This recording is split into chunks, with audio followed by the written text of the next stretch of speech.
How to log in or verify WhatsApp using email. This step-by-step tutorial will help you.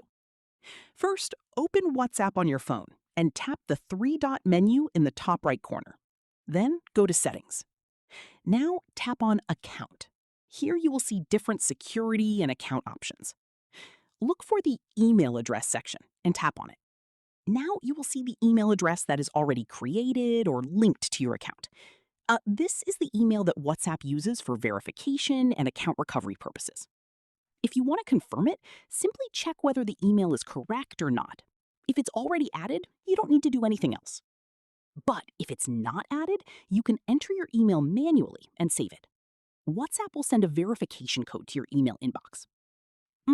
Open your email, copy the verification code, and return back to WhatsApp to confirm it. Once verified, your email becomes linked to your WhatsApp account, which helps in account security and recovery if you ever lose access.